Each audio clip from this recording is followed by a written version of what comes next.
Thank you for joining us, Nick Tischler from Live Nation here. I'd just like to say we're meeting here tonight on Gadigal land, and on behalf of Live Nation and Gibson, I'd like to begin by acknowledging the traditional owners on the land on which we gather. I would also like to pay my respects to elders past, present and emerging. We're here for an incredibly special night of conversation with Mr. Kirk Hammett, and it is my great pleasure to introduce our host tonight, Sean Sennett. He's an acclaimed author, journalist and host of the Time to Talk podcast. Sean.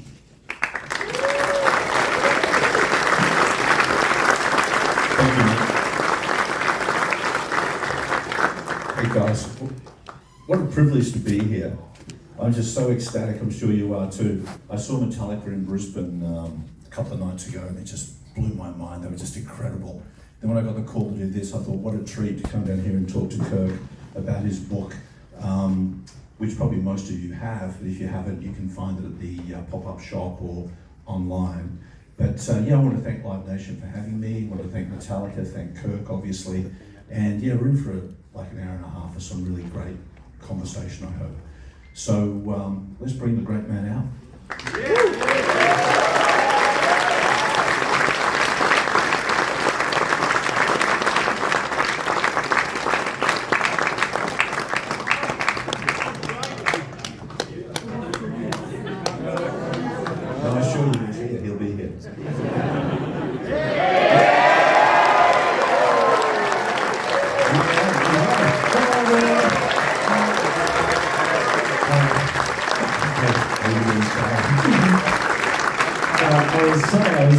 I get distracted super easily.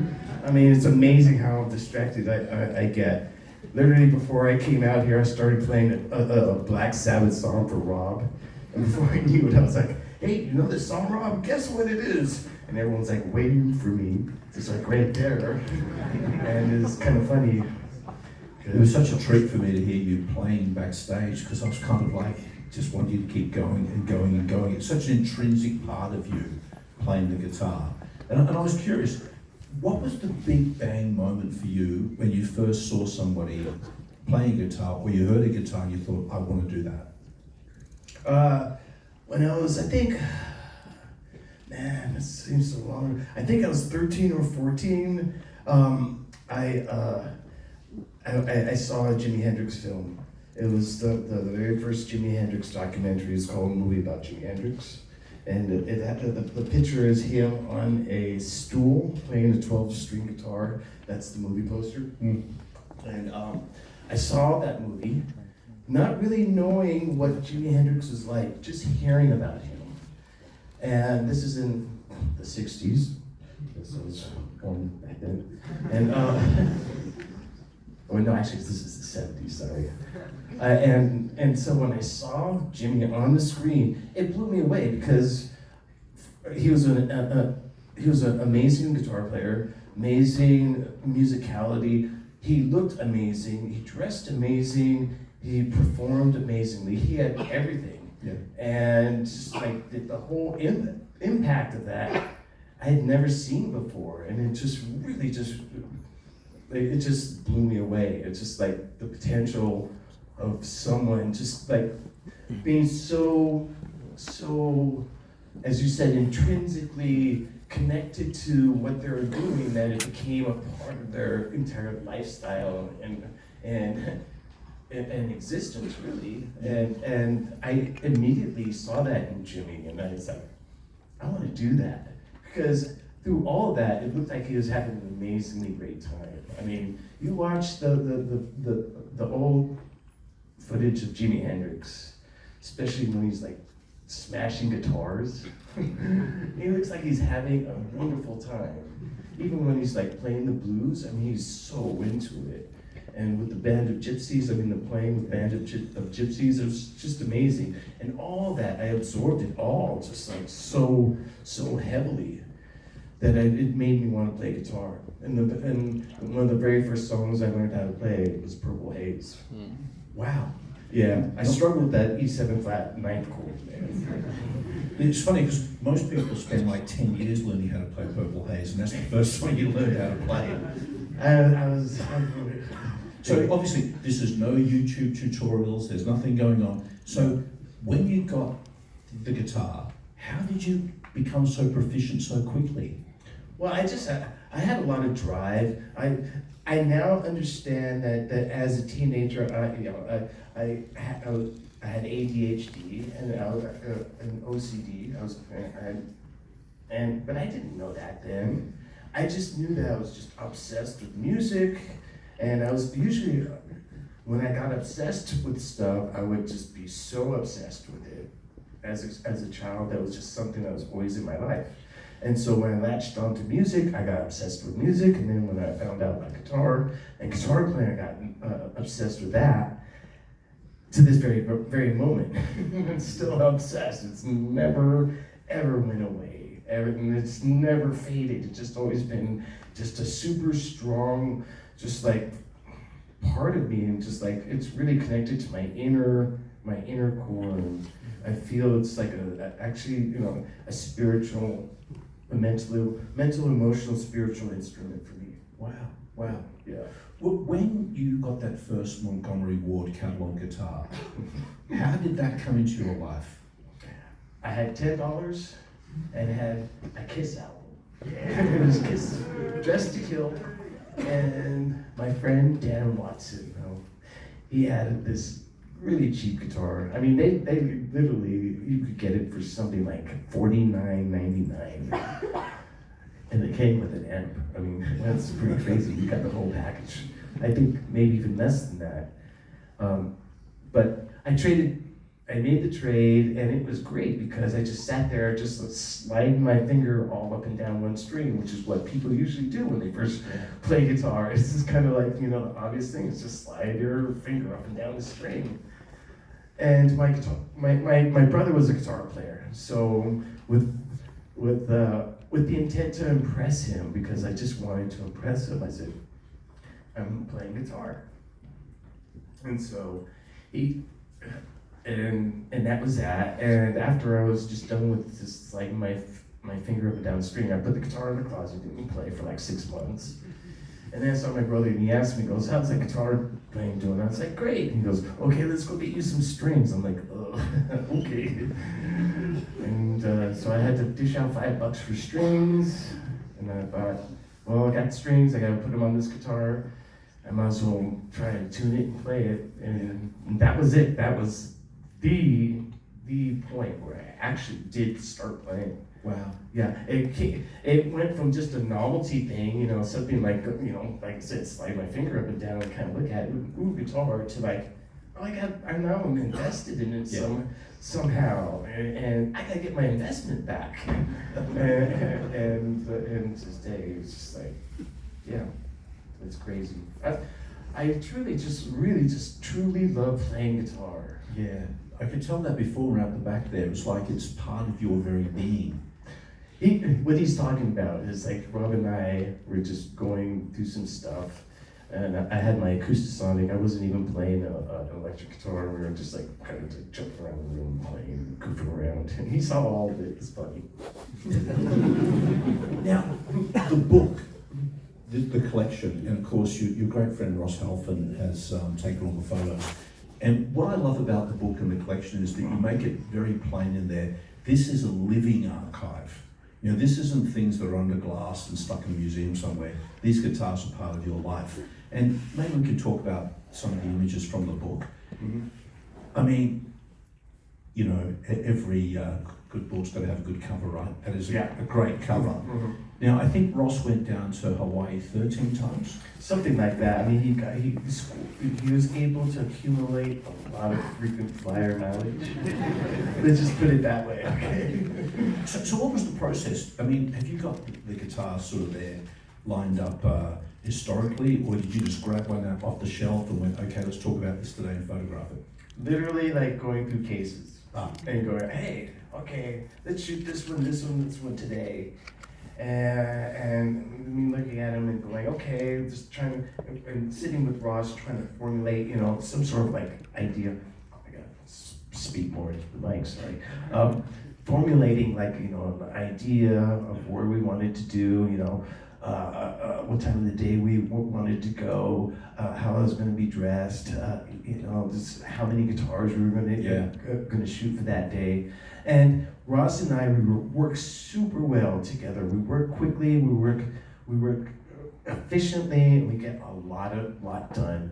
But even though we work quickly, it still took 2 years to put this damn book together, man. I don't know what it is about books. My last book about my horror collection, I thought I'd do it in 6 months. Nope, 2 years. I can't seem to get a book out quicker than 2 years. Shall we dive in and see some photos? Let's dive. Okay. Here we go. All right. I just want to say I just love it here in Australia. I love every place we've been to, and I've had such a grand time. And seriously, if I was able to do it, I would be living here. Seriously, I love Sydney. I love the Gold Coast. I love Melbourne. I love it all. I'll think about that. Now, this is one of the seminal guitars in your life. Can you tell us about the Flying V? Well, I got that when I was 18 years old. I traded a Strat for it, and when I got that guitar, it was a big step up from just having a Strat, because I bought a Strat to get that Jimmy sound, but then I got into UFO and Sabbath and Zeppelin and Van Halen, Aerosmith, Kiss, and I wanted that sound, but I wanted that UFO sound, and I figured out, well, if I want the UFO sound, I might as well get the same guitar that Michael Schenker's using, a Flying V, and so that's what I did, and then I figured out that I wasn't quite there yet. And my amp wasn't quite what it needed to be, so I got a Marshall, and then with that Flying V and a Marshall amp, there was the sound for me. Yeah. And that was that Flying V and that Marshall amp that I had was the setup that I had during all of Exodus and into the very beginning of Metallica. And that amp got stolen when a bunch of our equipment got stolen at some point in 1983 on the East Coast. Yeah, it was a bummer, but it happens. But I still have that guitar. I love it. And occasionally I'll open up the case and take it out and marvel on how light it feels, because it never used to feel light to me. It's crazy. I don't know. The guitar's got heavier. Well, I just used to play neck to body guitars now, which are naturally heavier, or Les Pauls, which are just intrinsically heavier. You know what I mean? You are obviously a rock star, and every part of your DNA just pours out of you. But surely, when you put something like that on, you must really feel like a rock star, right? It just looks amazing. I love the shape. I mean, the shape is so great. The Flying V shape, it's my favorite shape. Yeah. I mean, it just feels great and feels right. And when I have it on, I feel like I'm ready for business. I mean, just like, Well, that's definitely a ready for business photo, I think. yeah. That's it was 1988 Monsters of Rock tour. Yeah. Oh, that's a great photo. Tell me about that photo. Yeah. Okay, so that was done in downtown LA. I don't know if you guys have ever been to downtown LA, but it's a scary spot. I have never been to downtown LA. I'm from San Francisco. I live in Hawaii. There's no reason for me to go down to downtown LA. But then, they said, we gotta go down to downtown LA to do this shot because they found a place to do that on a marquee. I'm like, okay, but whew, man, we should have arrived in a tank. We did that shot so quickly. I ran into that whole box office area. That was like our safe spot. Was this also in Los Angeles? No, there's an area in Honolulu Aka'ako, and it's kind of the graffiti area of Honolulu. And that's where a lot of street artists go and just like, and do these magnificent pieces of art on the sides of buildings and warehouses and whatnot. And, you know, what can I say? When I see something so wonderful like that, and Ross is so good at, you know, the big panoramic shot, I mean, it was a no-brainer. You know, Ross would go, run in front of that one, grab that guitar, click, click, click, click, click. So what's the relationship like with you and Ross? Do you guys, does he let you get into the viewfinder and see what he's shooting? I trust Ross 1,000%, but there's a lot of yelling. A lot of yelling, because the guy just that's. So 75% of the time, Ross only knows how to communicate by like speaking at the very top of his voice, with absolutely like no censorship, no sort of like editorial sort of like thought or anything. It's just blah blah blah blah blah blah blah. So when someone just innocently like wanders into the shot, oh my God, I feel sorry for that person because he starts yelling and yelling. I'm like, Ross, calm down. And then all of a sudden I'm yelling, and it's just like, it becomes a little bit of a maniac type of situation. Given you guys have known each other for so long and worked so well together, when you're outdoors doing shoots, do they happen quickly? Do you spend a long time when you're out there together? It depends. Right. It really depends on the light. And just where, you know, with him, he's always like looking at the sky and looking at the clouds and like saying, okay, if we wait, you know, these clouds will come over and it'll be more filtered or whatever. I mean, he's that kind of guy. And so that's, you know, we would do anything we needed to do to get the proper shot. And a lot of times, you know, we would discuss what type of shots we needed. Yeah. And so if a good time for us to do this, a good time of the day would be like, you know, midday for these type of shots in this particular part of town because of where the sun would sit in relation to where we were. And so, and easy to do when you're on an island, for sure. That's a great shot. Yeah, that shot was done at just like 5 o'clock in the morning. Yeah, and it's just like, whew, and the wind was blowing, it was cold. And then I was thank you. And I was thinking, I can't believe Ross talked me into this. And you know, I'm used to getting up early, you know, to get in a good surf. Because a lot of times in Hawaii, you know, best surf it just happens earlier in the morning. But yeah, I really liked what we got from that. And just so you know, there's a wave coming right at me. I had to like keep my eye out. You know, I was watching the wave from my peripheral vision, my side vision. Right when he took the shot, I stood up and walked forward because I knew the wave was going to splash right on that rock. And if I didn't move, I'd get splashed. So what's the process once Ross has taken the photo, something like a shoot like this? Does he come back to you with what he thinks is one hero shot, or do you guys work through a series of photos? So this is what he'll do. He'll take the shot and then he'll go, here, take a look at this. And then, you know, because it's a digital camera, he can actually show me what the actual shot will look like. And then I'll say to him, save that shot. And he'll say to his assistant, make a note, you know, this is the one, this is the cover shot, you know. That's pretty much how we do it. We're constantly, in this process, we're constantly earmarking shots for, okay, this is going to be, this shot's going to go here, this shot's going to go there. And if you notice through the whole book, there's a continuity to everything and how everything kind of unfolds. Well, it's funny, you got the guitars and you got yourself, but obviously Hawaii is a character in the book too, I think. Yeah, I mean, I've said this before. It also is kind of like, you know, my way of just sharing my love and appreciation for the beauty and natural environment of Hawaii. It's so beautiful, and I just wanted to like capture that and share that with people, you know, because I just really love it there. I'm an ocean person who likes to be outdoors all the time. That's why I love your country. That's why I love your country. It's my kind of place.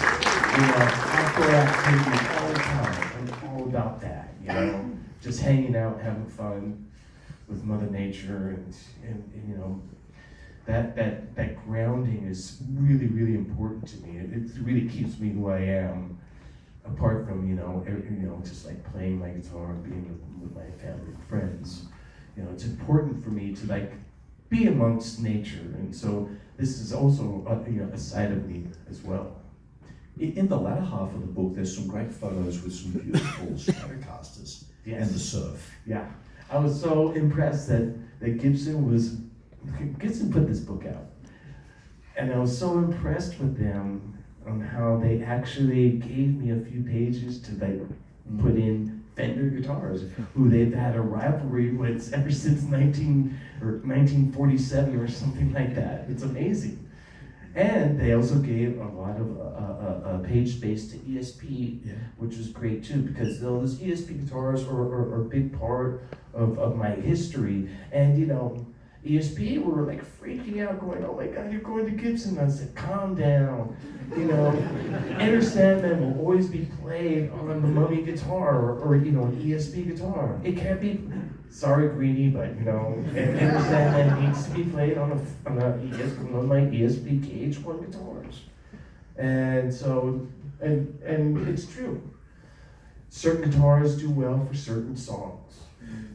Some of the colours on those Stratocasters in your book, and you've got the surf, they must inspire you to write certain kinds of things when you pick them up, I imagine. Oh yeah, I mean, like all the guitar that I have in my lap at the very given moment, depending on how it sounds, how it feels, how I feel can like produce really like different types of music and little bits of technique or whatever. I mean, when I put on like a Fender Esquire, I play a certain way, and I play kind of a little bit more bluesy, a little bit. I try to sound like Roy Buchanan a little bit, or like Jeff Beck a little bit.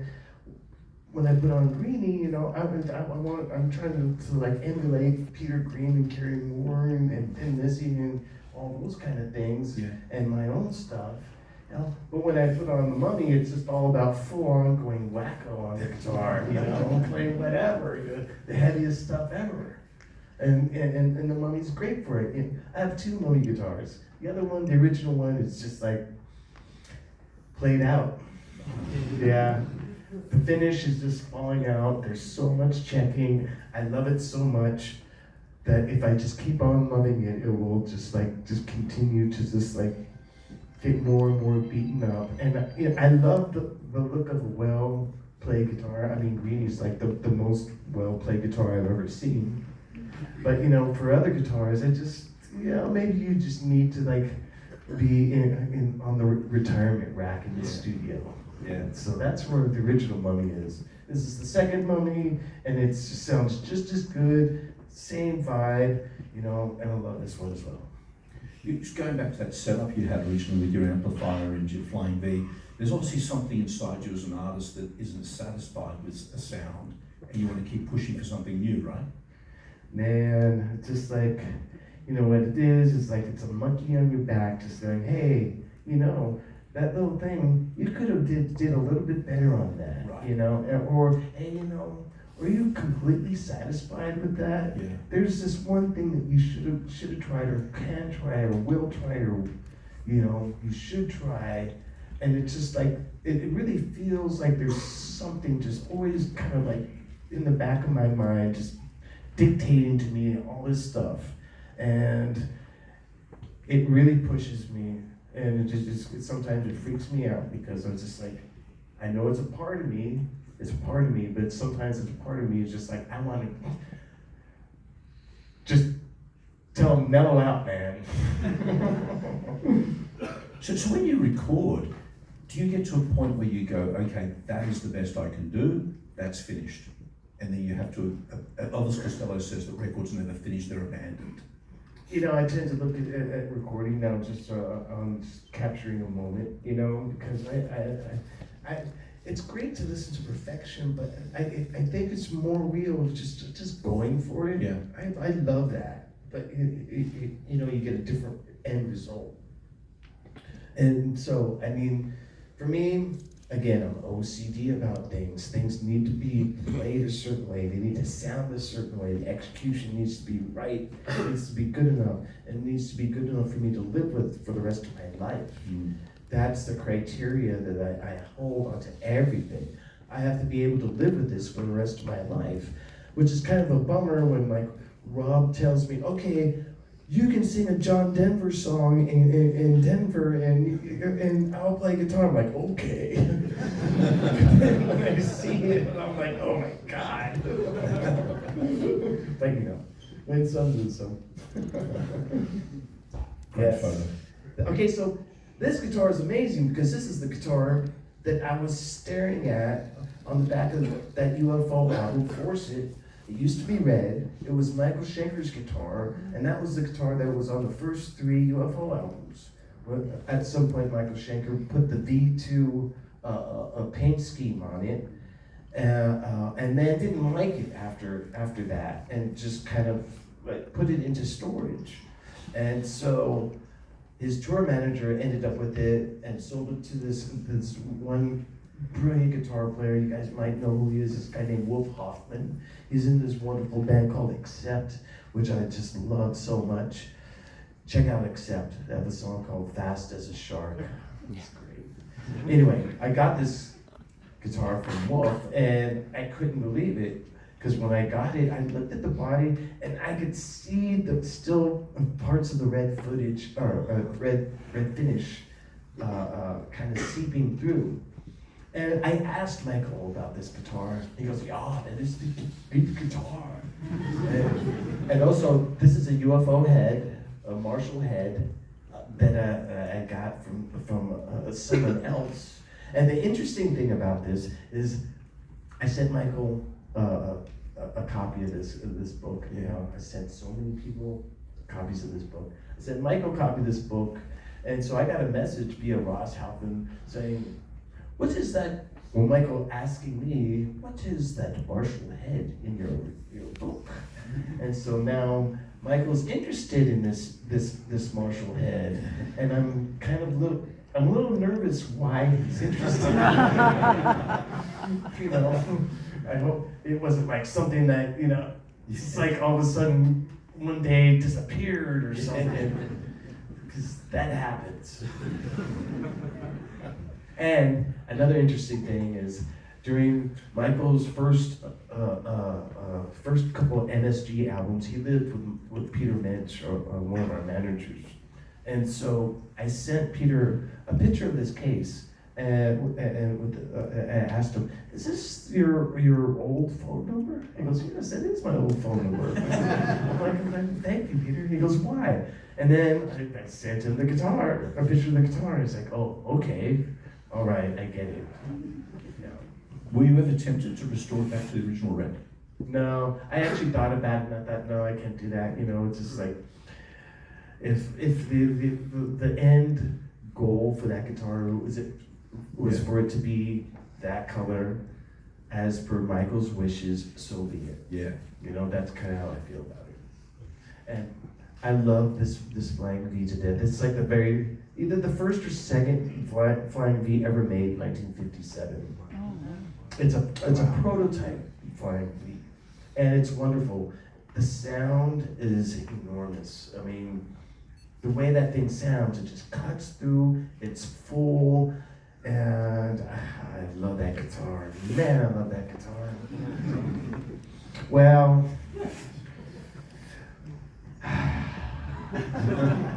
I love it. I'm going to talk Gibson into maybe doing a limited edition. We'll see. You've spoken before about 1959 being a really special year for guitars. Yes. Can you explain why? Well, in 1959, I found out that actually, think about this. Sorry, I'm searching my memory banks for you. Okay. Yes, it is. Indeed, in 1959, Gibson on their PEF pickups used German metal, and instead of their standard metal, only for that year. And that's why PEF pickups from 1959 have that certain sound. And so a friend of mine told me this, he lives in Europe, and actually tracked down the actual factory. I know, talk about being obsessive. where that German metal that they got the pickup covers for were made. And it has something, it just helps the sound. Wow. Yeah. Could be some old Panzer or something that's in there. Who knows? Yeah. Yeah. Oh, you're a great father. Yeah. Obviously, this is one of the murals in Hawaii again. Yeah. Again, it's that, it's in that graffiti area, and again, Ross is so good with big, wide shots. I don't know about you guys, but if I tried to do a shot like that, I fail miserably. And that's my other flying beat, and that I played extensively on Reload, because that was the year I got it. And a lot of times I get a guitar and we're recording, and it's like, I want to put this guitar on the album. So when you get a guitar, you pick it up. You've said before you know immediately if that's a guitar you should have. Does the guitar, when you hold it, you just feel there's a riff inside you can release that riff and be part of your collection? Well, I like guitars that are not heavy, for one. And yes, the feel of the guitar is really, really important. A lot of times when you put a guitar, you straddle a guitar, really, you kind of like straddle it, you just kind of feel how comfortable it is, how the contour is, how the neck is, how the back of the neck is, the feel of it, if it's kind of creaky, because some guitars are kind of creaky, some are not. And the smell of it, does it have that patina smell? But a lot of times it has to look good, it has to play well, and it has to sound good. Yeah. And those are the three rules that I have on all guitars. It has to sound good, it has to play good, it has to look good. And so, yeah, man, when I first put Green in my hands and played it, literally like 60 seconds, I was just like, I'm not gonna give this back to you. That's what I said to the guitar dealer. It's like, no, I want to just keep on playing this. We'll work out a deal. Let's get it done. And so I knew with Greenie instantly. And with the riffs that you're writing, you kind of got like your iPhone going all the time. You sort of you're recording yourself. You'd like to get them all documented, get them down. Yeah, and well, the great thing is I know how to back up my iPhone.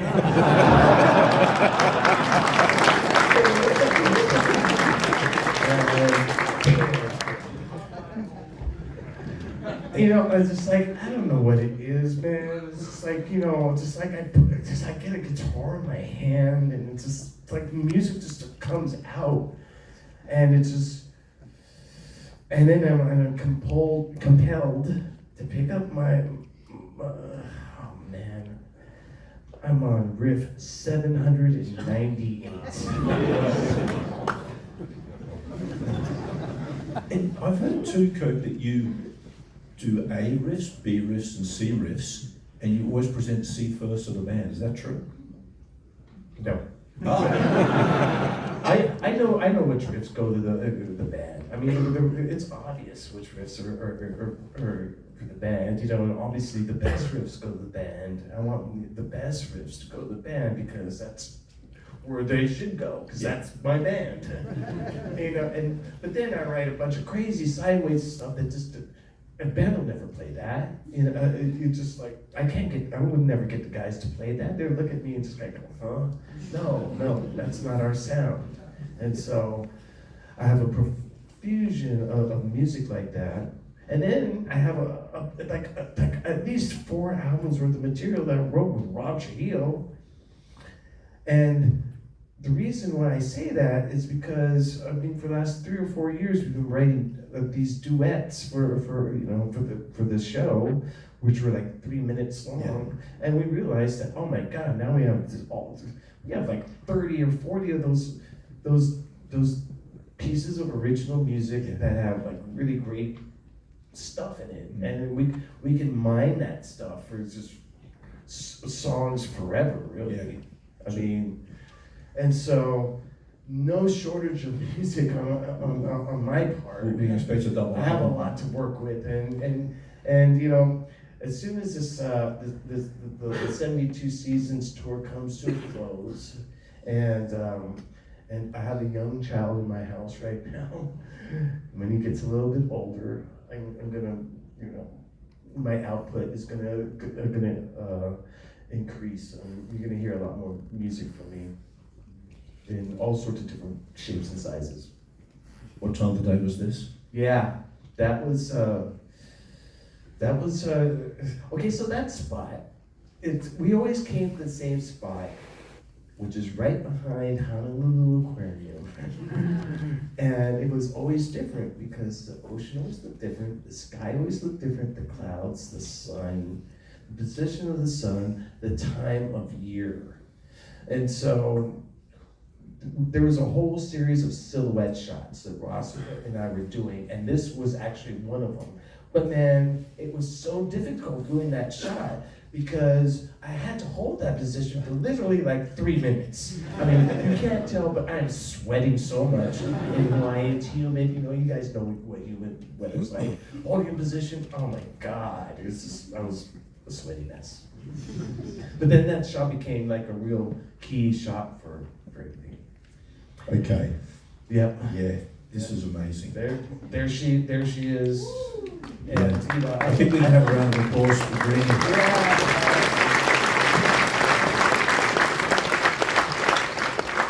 Greenie's a special guitar, man. I've never ever come across a guitar like Greenie. She's absolutely everything that you expect she would be and more. And for me, the joy of playing Greenie never ends, man. It was just you know, in my hotel room, just going through all the pickup positions and going, wow, this sounds so great. And yeah, just having an enduring thing, an enduring connection, a real strong connection and bond to Greenie, and it's pretty crazy. I never expected this, you know. I like my guitars, but then Greenie came around and just kind of changed my whole musical thing. It changed my guitar style. Wow. It's crazy. In what way did it change your style? Well, just like I want Greenie to sing more. Yeah. So I'll hang on to notes longer now because I just want her to sing, and yeah, it's just, and the guitar is very versatile. I can get Greenie to sound so many different ways, and on a song like Unforgiven, it sounds like Unforgiven was written for Greenie. Yes. I mean, I was just thinking about it the other day when I was playing in Brisbane. I was just thinking, the Unforgiven and Greenie. Okay, so you know the crazy thing is let me tell you the crazy thing. Okay, 1989. All right, we had all just arrived in London, the band, and back then to battle jet lag, we just instantly started drinking. So we started all drinking Jägermeister. We drank way too much Jägermeister. We started doing that Jägermeister thing. We started wrestling and punching each other, smacking each other. It's what Jägermeister did to us. We all of a sudden you see the four of us we're literally wrestling, and people go, "What the heck? What? Those four guys? What are they doing?" It's so hilarious to see. But I remember having a Jägermeister freak out, and then going back to my hotel room, putting on the BBC One or whatever, and Gary Moore video, Still Got the Blues was on. I had never seen it before, and I was like, whoa. And I was listening to his tone and the song and this guitar solo. I was like so blown away. I was like, wow, what a sound. And I grabbed my guitar and I came up with the first part of Unforgiven. And I'll never forget that because it's almost like from the future to the past, of the past to the future. I don't know, man. I think about stuff like that, weird philosophical stuff. Anyway. When did you first hear about the legend of Greenie? Were you aware that this beautiful creature was out there for a long, long time? Again, it's weird, man. It's like a manifestation thing. When I was 16 years old, I was in a record store. I saw Gary Moore's solo album, him in a trench coat on the cover, and I flipped it over, and there's a shot of Thin Lizzy live on stage, and it was an outdoor festival, and there's a picture of Gary Moore with his head bent all the way back, and he's holding this Les Paul, and he's bending a note. And I looked at that guitar, and I was like, what a cool looking Les Paul. Man, I wish I could have a Les Paul that was as cool looking as that. And what guitar was it? It was Greenie. Wow, it was Greenie, yeah. It's like the same thing with the Michael Schenker guitar. I was just stare at that guitar, you know, going, God, I wish I could have a flying V as cool as that one. Boom, it actually happened. It's just, I can't believe it. These things happen to me. It's interesting too, because like I said before, you know, your collection doesn't live under glass. It's out there. You played this in Brisbane the other night. It's here now. And I was chatting to Justin. Different people have sort of put their imprint on the guitar over the years because of the way they play. Yeah. Now I've got the old spotlight here. Now you're apparently having a bit of an impact around this region. Okay, all right, okay, check it out. Oh. I'm responsible for a large part. It's like, oh, I know, but you know, I had a long talk with my friend who actually was very instrumental in me getting Greenie. He lives in Noosa now. And he said that, you know, it's okay. Greenie is built to take the abuse. It's had its neck broken 3 times. You think it cares if like a little bit of varnish on the back is gonna like, you know, make a difference? And I thought, you're right. You know, and he said the important thing is you just keep on playing it. I'm like, yeah, I'll agree with you. But not only that, okay, so this is from Gary Moore, this right here. But this is from me, you know, and it's just from my freaking just like you know, just like really quick. Yeah. And you know, I can't help it, you know, I get really physical with my playing, and I like to hit my guitars really hard. And you mentioned that there's a couple of cracks on the back, and you said it came back A something couple? better. Yeah. It looks like some weird gerrymandering map or something, you know? I don't know, it's like all. Didn't you see it fall in slow motion at home? Yeah, it fell in slow motion, and I was so upset that I called Justin. Justin, my guitar tech, Justin, he's around here somewhere. And I said, Justin, and sorry, but I have to admit it, I started crying. I said, I broke Greenie's neck. He said, hold on, it's okay. And the crazy thing, he had to talk you off the ledge. The crazy thing is, you know, we arranged it so that it went to Nashville. It went to one of the best people there. And when we got it back, Justin told me that, you know, because there's all these new great space age glues, that it actually came back better and stronger. Yeah, and you know, I could feel the difference. Yeah, wow. And so when I got it back, I was like, wow. And you know, I don't really tell people, but I had to change the frets on Greenie last year.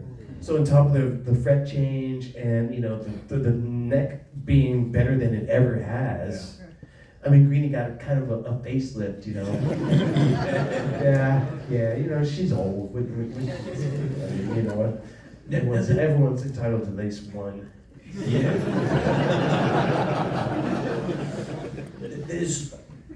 It's on Wikipedia, so it must be true. But there's stuff saying that, I don't know if this is true, I'm going to ask you, or you will know. Somebody said Jimi Hendrix played this guitar. Yes, Jimi Hendrix played this guitar. I got a long email from someone who was he was in a band that opened up for the Animals in some club in London in the late 60s. And so when the Animals were playing, Jimi Hendrix and Peter Green came into the club, and Eric Burden called both of them up to the stage to jam at the end of their set, but there was only one guitar. So Peter Green gave this guitar to Jimmy, and Jimmy went out and played Greenie left-handed. And so I couldn't believe the story. It was great. But then at the end of the email, the guy said, "Do you want to buy the cabinet that Jimi Hendrix played through?" I was like, I'm good, thank you. Thank you so much for the story. And it's crazy because we get a lot of other weird, stories of misadventure that Greenie's been involved with. I mean, Greenie's been stolen and recovered. Yeah. Greenie's been in car wrecks. I mean, it's crazy, and we're still getting other stories about Greenie. And I hear that George Harrison played Greenie. Who? George Harrison. Oh yeah. Well, Gary Moore and George Harrison were neighbors. They lived right next door to each other, and so it was George Harrison that pushed Gary Moore into going into that more bluesy sort of direction. Yeah, wow. Yeah. And you've got another of Gary Moore's guitars too, haven't you? Yeah, I have one of Gary Moore's other Les Pauls. It's not the one that the family has with the black pickups. It's yet the other one that he played a lot. Wow. Yeah. I'd love to talk about this photo if we could for a second. This beautiful photo. It's Yeah. you and Peter Green. Can you tell us when that was taken and what happened? Yeah, that was, I think it was 2019. And ostensibly, we went there, it was kind of on a two-way mission. And, I can talk about this now, I think. It was to meet him, but it was also to try to talk him into playing the Peter Green tribute, because everyone spoke to him, including Mick Fleetwood, but no one got a solid answer from him.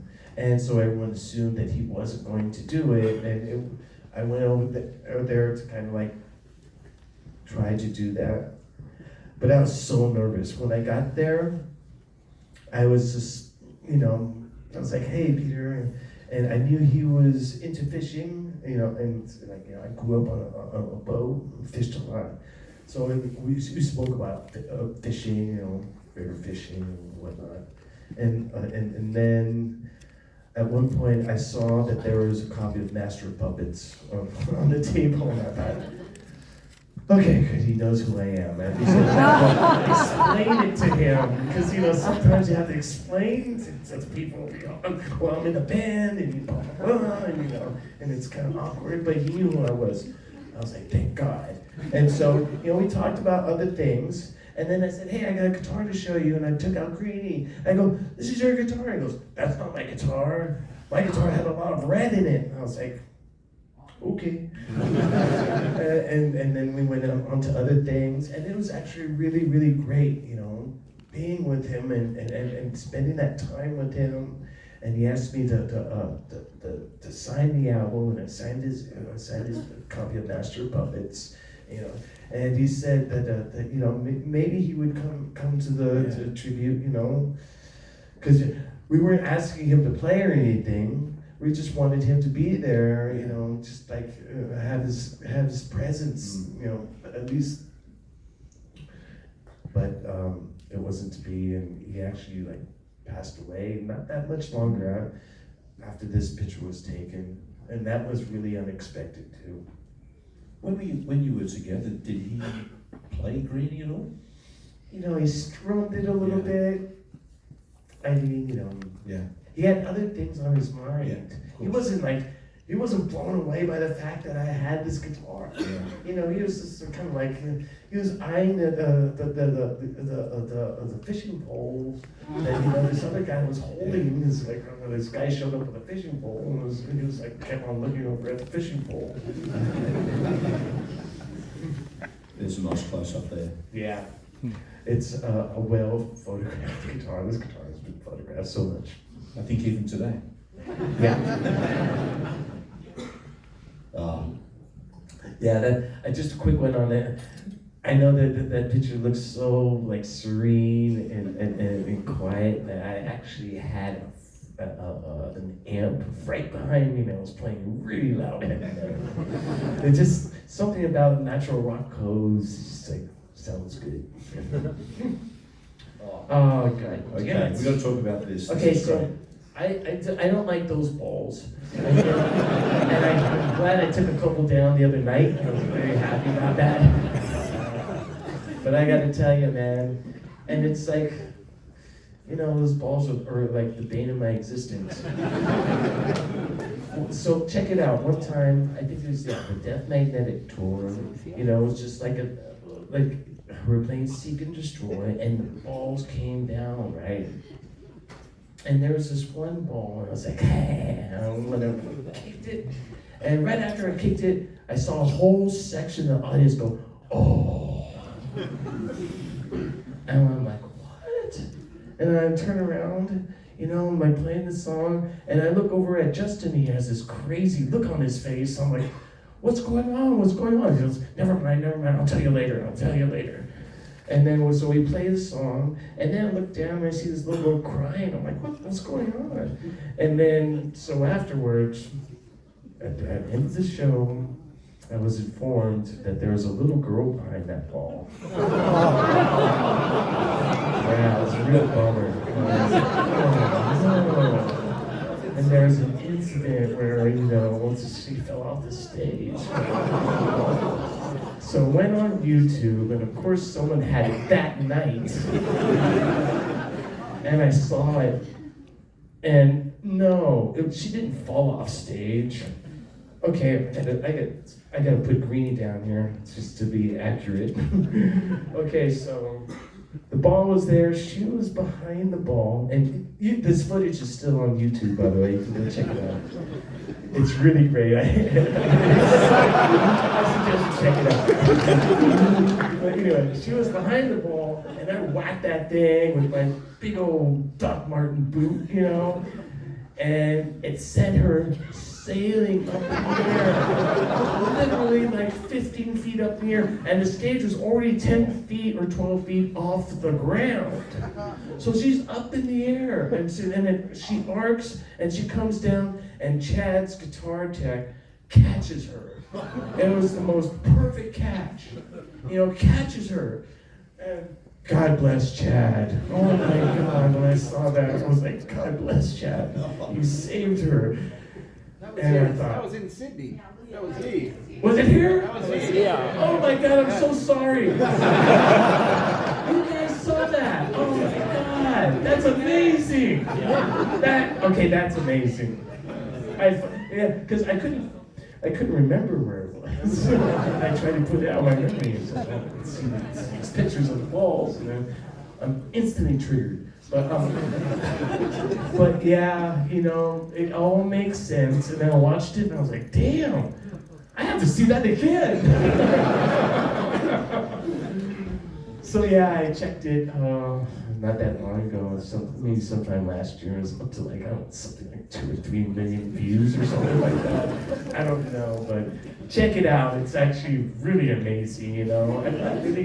I'm not happy about the fact that it made okay, she was our wardrobe lady's daughter, and she used to always dress up in all these Disney outfits, and we used to call her Snow White, and it's like, it was so bad to like have to do that to Snow White. But you know, check it out, because it's kind of amazing how she soars through the air, and how Chad's the total hero and like catches her, and it's like, God bless Chad. Yeah, so that's why I have so much derision toward these balls. There could be a few Snow Whites there tomorrow night, I think. God bless. God bless them. Yeah, that's called Ralphie. That's another Les Paul that I have. And okay, so I have to tell you, Les Paul standards are like, I guess, you know, other than Flying V's and Stratocasters are my favorite guitars. They're the modern day Stradivariuses, I believe. They're so wonderful. They only made 800 of them from the time They began production from 1958 to 1960, and the price of them is just horrible. You know, when I started buying them, they were somewhat affordable, but because of the legend and because of the quality, the sound, and you know the people who played them, like Eric Clapton and Jimmy Page and Jeff Beck and Paul Kossoff and Gary Moore. I mean, you know, people want them. Yeah. And so now they're rare and they're hard to get. And so when I can get one, you know, I'm very, very happy about it. And so this one I got through trade. And you know, trading is what I like to do now, because when you trade, it leaves that filthy, just like taste of money out, a whole deal, and it just feels so much more wholesome and organic, and everyone's smiling and happy, and it's a win-win all around, and there's no taxes. I know you've got an auction coming up, I think, for charity, selling a bunch of guitars through Julian's. Yeah. Yes. Earlier you mentioned the ADHD, OCD. Do you find it hard to let things go? Yeah, I had to be talked into this whole auction. But you know, it's a good thing because I realize that now people can, like, you know, actually have a chance to buy a guitar, you know, just somehow, some way, or have, you know, there's one prominent guitar in there, which is the Wavecaster that I played in the 90s on tour a lot. And I'm kind of like, oh man, why is that an auction, man? I like that guitar. And actually the Wavecaster looks like it's supposed to now. It was never supposed to be the Wavecaster, it was supposed to be the Urine Caster. You know, because of the load cover, you know. And reload cover. Sorry, reload. And now it's filled with yellowish green fluid now instead of the blue fluid, and it's in auction. I hate to see it go. And I guess you said too, you want the guitars to be played. You don't want them deteriorating in the case, do you, over time? You want them to be played by somebody. Yeah, I mean, you know, it's a shame that someone out there took the time to get all this wood and, you know, and bits of metal and whatnot to put it together to make this thing that's kind of is capable of resonating with you, with other people, with the universe. I mean, if someone took the time to build it, someone should be playing it if it's a decent guitar. That's what I believe, you know. And I hate guitars that aren't played. And I'm still guilty of like not playing certain guitars. I mean, I probably have not played the black Edna Strat that's on the cover of the first Garage Days album in the last century. And I haven't played it this century. Yeah. You know, when I get it, I look at it, it's like, great guitar, and I close the case and move on. And it kills me, but then again, it's a historic guitar. But you know, one of these days, I'm gonna just like break it out and play it. Yeah. You know? You've spoken about your influences as a guitar player, kind of the guys in the 70s. I'm not sure if it extends to the 80s, but Johnny Ramone had a big impact on you. Yeah, Johnny Ramone. Can we talk about him for a second, what he meant to you as a guitarist? Well, I mean, when I first heard the Ramones when I was a teenager, I mean, I couldn't believe the power of him. The power of the percussion, and just how good it felt just to hear boom, boom, boom, boom, boom, boom, boom, boom, boom, boom, boom, boom, boom. I mean, it felt good. Yeah. And I was like, yeah. And when I saw a picture of the Ramones, I was like, oh my God, they look like this? I thought, you know, they look like all the other bands of that era in the 70s, which was like heavy glam and whatnot, you know, a lot of like, you know, androgyny and whatever, you know. When I saw them, I was like, oh my God. And I thought, that gives me hope. It gives me and all my friends hope. And that was a huge revelation. You know, I felt like I didn't need to look like Robert Plant or Jimmy Page. And that was huge for me and my friends. And then I saw a picture of the Sex Pistols. I was like, these guys are freaks. Oh my God, I love this. Did you guys play much together when you were hanging out? by that time, Johnny was retired, and he never had any instruments in his house. Wow. Yeah, and I was surprised one day. It's like he showed up and he had this Moss right, and he said, "This is for you, Kirk," and he gave it to me. I was like, "Whoa!" I was so blown away. And he signed it and everything. Wow, it was great. Yeah, very cool. This guitar here. Yeah, that one's a beauty. Yeah. That was like one of my most recent acquisitions, and I'd been after that guitar for like last 15 years. I always knew where it was, and it was never available till last year. I got a text from Joe Bonamassa saying that Black Les Paul that I know you've been chasing is finally available, and it was in a place in Nashville. So I called the place in Nashville right away and I said, "Hey, it's Kirk. You got Black Les Paul?" Joe Bonamassa sent me. They were like, "Yeah," and that's how I got it. I was really happy to get it. Oh, I'm sure you said this somewhere. You told a great little story about the first black guitar because the guy didn't want to pay for a sunburst. Is that right? Is that yeah? Well, the crazy thing, and it's this guitar, is like the guy who ordered this guitar in 1959 didn't have enough money to order the sunburst model, so he opted for the cheaper black finish model, which ended up being a cooler and more rare and more sought after guitar at the end of the day. Yeah, it's crazy. Amazing. Yeah, Beautiful. it's a shot. beauty. It's look at that. That's one sexy guitar. Yeah. I'll admit it. Well, distortion. That's such an important thing. Distortion. Yeah. You sort of said that if you don't get it right, it can be really spongy. That's not a good thing. Well, it depends, Yeah. Yeah, there's different types of distortion that are very effective for what you need to do, And P90 pickups are really like my new favorite thing because they have like a weird edge to it that's kind of a little bit spongy, but not really, And that guitar right there. Oh my God, that guitar, I call that one the monolith because it just has such a huge sound. And if there's ever a guitar in my collection that's gonna give Greenie an honest run for the money, it's that guitar right there. It sounds so full. When you hit a chord, there's just like, it'll fill a room. And the distortion, again, on those pickups, 1959, major. Wow. We keep coming back to that year, don't we? It's remarkable. I love this guitar. 1959. It's Yeah. such a great. Greenie's from 1959. So. Wow. Yeah. How do you go with feedback on that guitar? Pardon me? Feedback, is that ever a problem? No. And the interesting thing is, I found a picture from the NAMM show, Chicago, 1959. And for you guys who don't know, the NAMM show was like a national musician, a retailer convention that they had every year, and they still have it to this day. And they had this picture from 1959 NAMM show, and there's 3 guitars that are very prominent in the background of these 3 executives that are in the shot.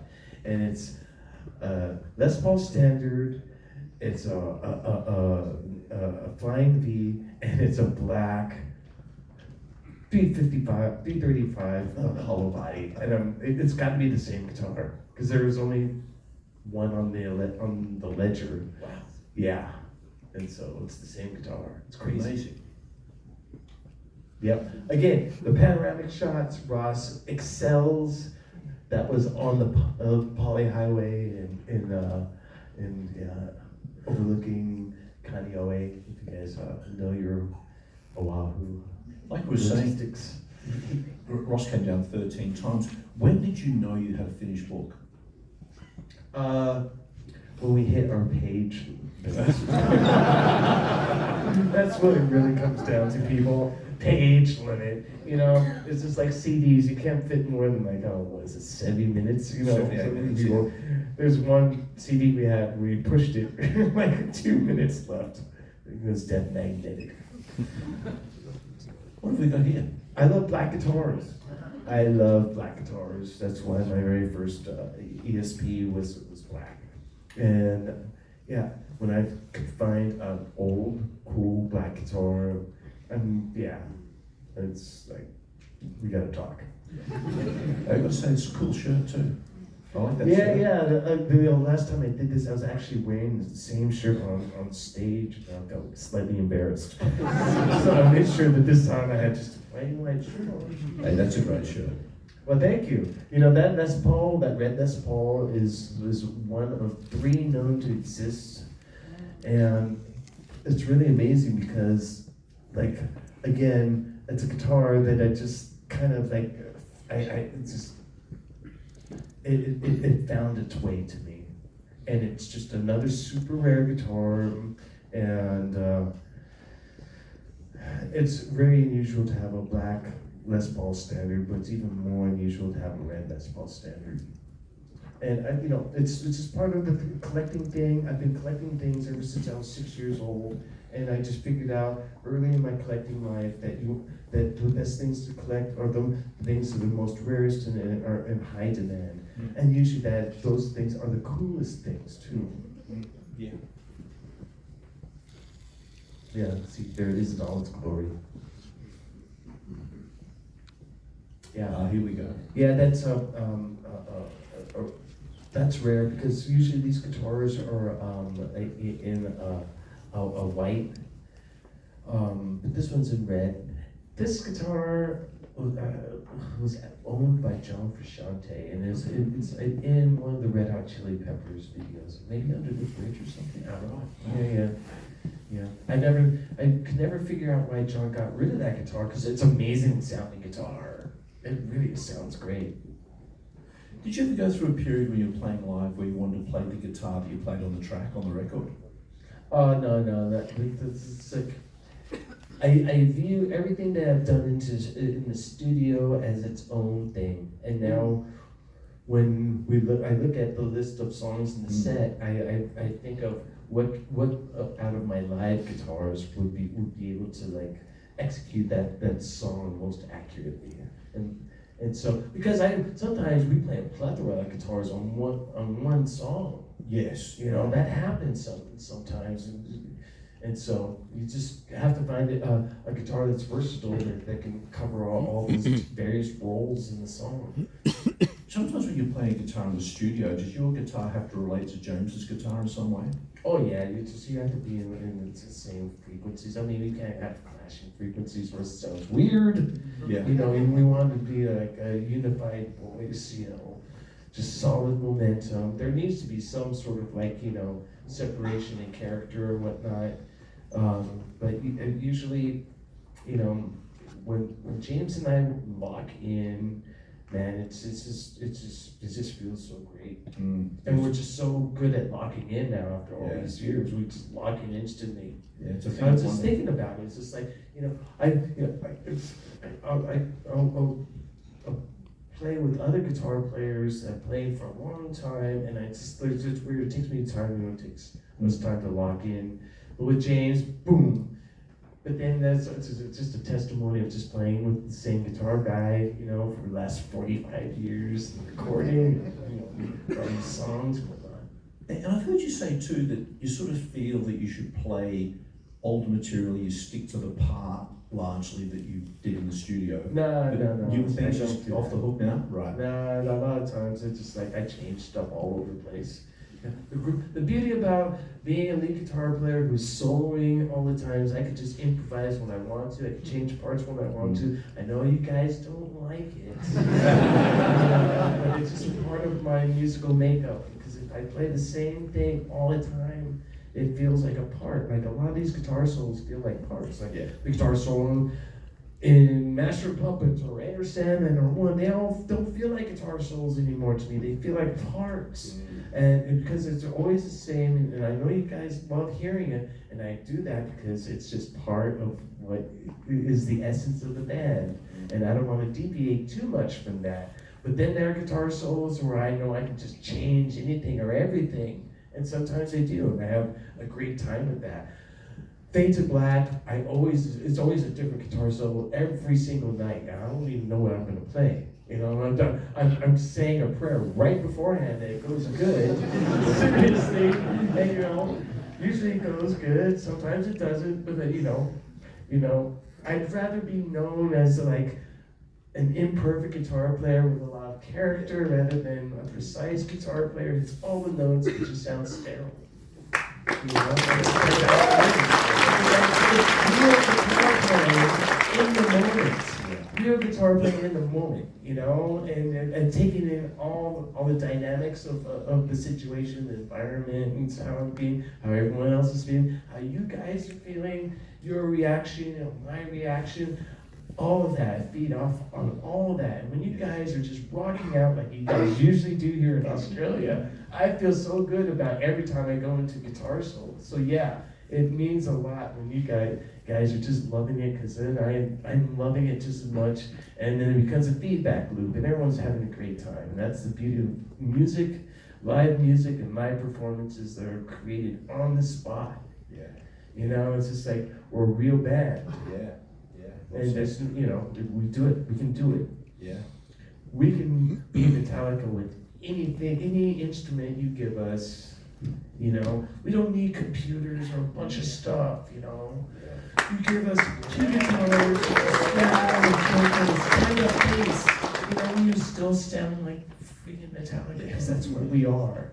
And it's honest and transparent, and you know, it's a beautiful thing. And I encourage anyone out there who's musicians to just follow that template, because it's going away. You know, it's going away. People do things differently nowadays, and you know, everyone has their processes, but this is a real organic way that it ensures progress in a really organic fashion that you'll just really hold on to. Yeah. You know, it means a little more.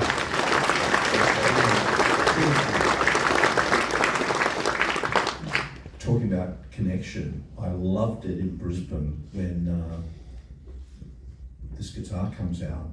You let the fans, you know, they were hitting those strings. That was just such a great moment. Oh yeah, I love it when you guys play my guitar.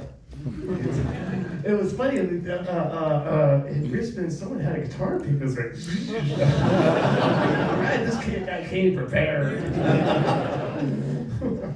This is such a cool guitar. I mean, it is, you know.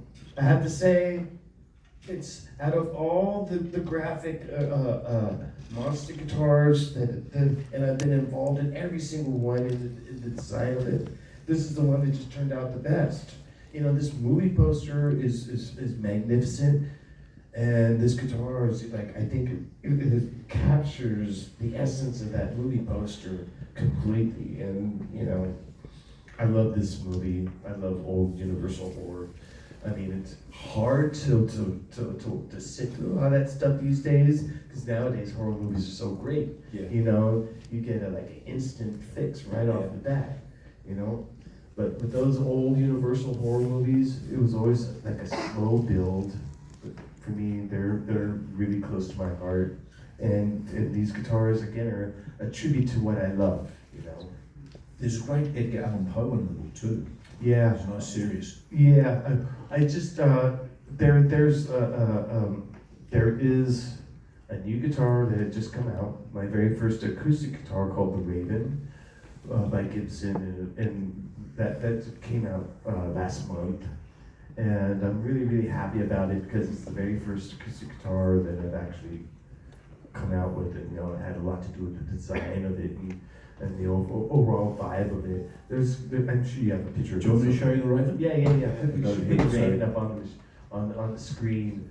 That guitar. Love that guitar. Okay, so that's this guitar. I gotta tell you about this. Okay, this is a wacky thing. Guitars make their way to me. Okay, so I did a trade deal with this guy, and it was open-ended, and I said to him, all right, I know you have a white SG with 2 pickups, it's cool, why don't you just send it to me? He's like, okay. And so I got it, and I played it, and I was like, oh my God, something's up with this guitar. It's better than your average SG. I mean, sound-wise, quality-wise, vibe-wise. So I sent a picture. Oh, you blew it though, man. Oh, you blew your cookies. Okay, So just stay here. Stay here. Stay. Put the controller down. So I send pictures of this guitar to Gibson, right? And they start freaking out, saying, "Send us serial numbers. Send us pictures of the neck. We need pictures of the inlays." I'm like, "What? What's going on?" And so I do all that, and then after a barrage of pictures, they send me one picture. Okay, now go to sorry. Not that next one. They send me that picture. And they said, "This is the guitar you have." And I was like, "Huh?" Like, it's Les Paul's guitar. It's Les Paul. They created this album. It's insane. I couldn't believe it. I could not believe it. They ID'd it by the inlay right there, because it's abalone. All the abalone inlays are never the same. It's like fingerprints for a guitar. And they've been able to ID Jimi Hendrix's Flying V from the abalone inlays. Wow. You know, as an example, and they're able to do the same with this one. And it's crazy because like these famous guitars, like I said, they make their way to me. It's just like make their way into my orbit. I don't understand why. I don't even understand why I'm even asking why, but it just happens, okay? And so, this guitar, it's special. I played it live, and it's great, and it's probably going to be on future recordings because it has an Angus Young bark. Yes, I love Angus. Thank you guys for creating Angus. Thank you guys for creating Angus. I know you guys didn't create him, but you know what I'm talking about. You know, there's a few more pictures here, but I'm just wondering if you feel like playing, mate. Everybody, I'm getting a little like cold. You know, I don't know, man. I don't like usually when I'm playing, I like a little bit of backup. You know, is there a bass player in the house? Is there a bass player named Rob Trujillo in the house? Come on, man. Oh.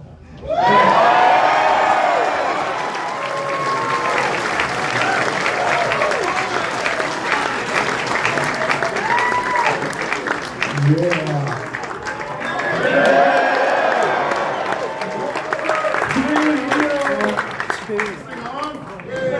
Here, take mine. Is this thing on? Yeah. Oh yeah, I'm on. I'm on now. Okay.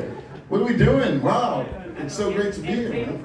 Thank you for inviting me, Kirk, to your gathering. I didn't know there was you have this many friends. Bro. Yeah. I thought I was his only friend. Yeah. But this is great. Yeah. Well. What are we doing, man? What, you want to play? Oh yeah, I forgot to tell you. Oh, you forgot to tell me that. We're gonna play something. All right. Okay. All right. Let's do something. Well, anyway, it's great to see y'all, and we'll see you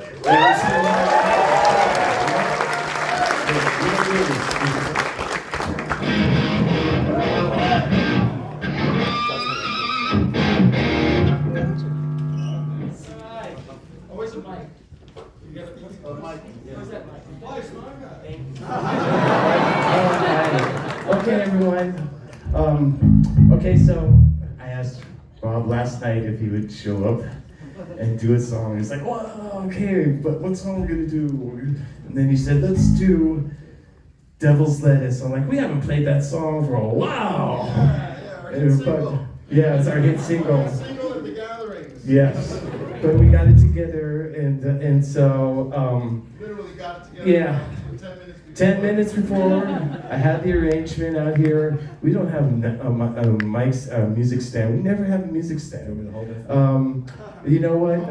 Okay, so let's see. You know. Okay. Oh wait. Okay. Can you do us a favor and like just sit here? If you can just sit here and kind of like cross-legged. Yeah, and then come a little closer because okay now. Okay, so now hold it up a little bit. Okay, Okay, okay, perfect. Okay, are you comfortable? Make sure you're comfortable. I don't want you like cramping up or anything.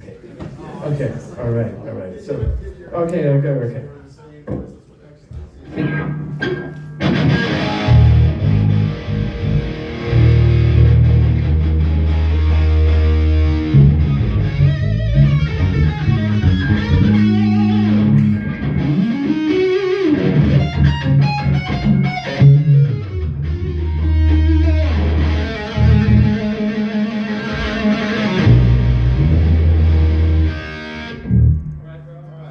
Level's good?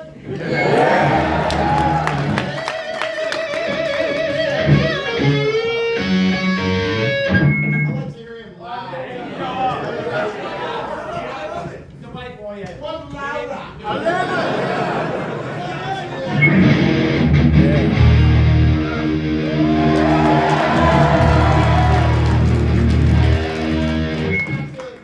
Go to 11. See, I know how to talk to this guy.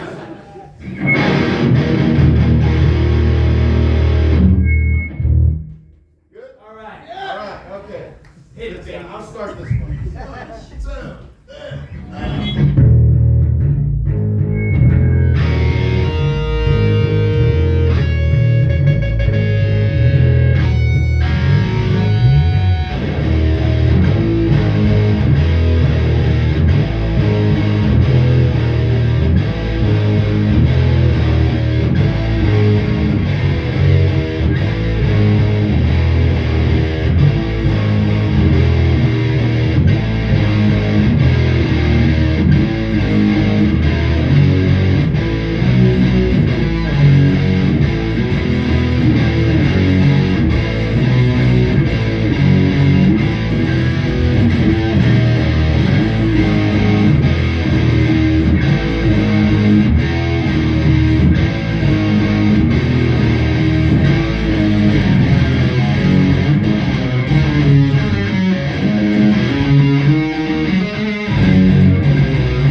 Sorry. Okay. Like I said, we're just getting this together. All right. We'll give him notes. Here we go. All right. Okay, I'll pay more attention to You're the us in notes. the raw, man. Okay. Hey, we're not perfect, okay? I mean, everyone always expects perfection, and like, man, Yeah. it's like it's the imperfection that makes things funny. Yeah.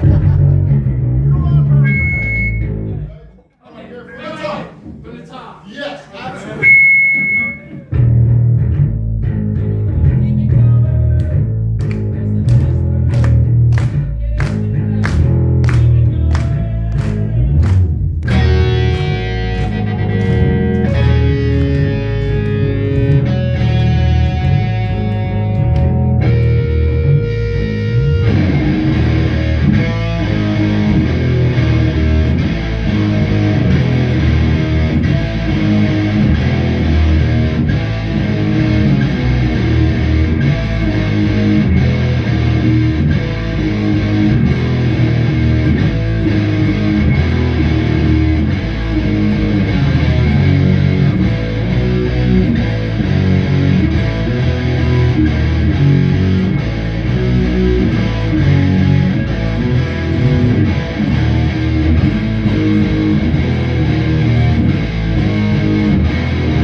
Really. Thank you all. Oh, It's been really great. photo or But yeah. Oh yeah, usually at this time we take a photo. there's no one we don't have a photographer. All right. But anyway.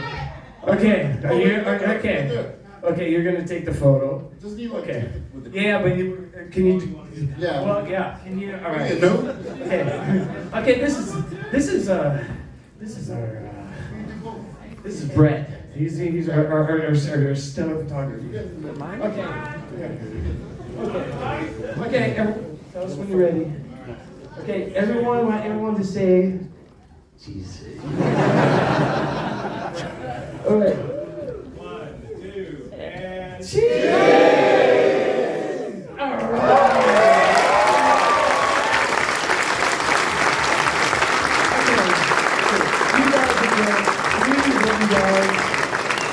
I live here, and we'll see you guys very soon. Like maybe.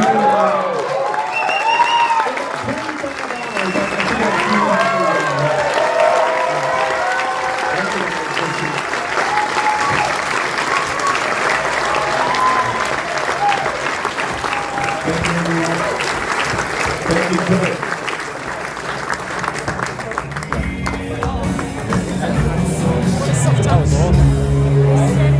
Yes, it was.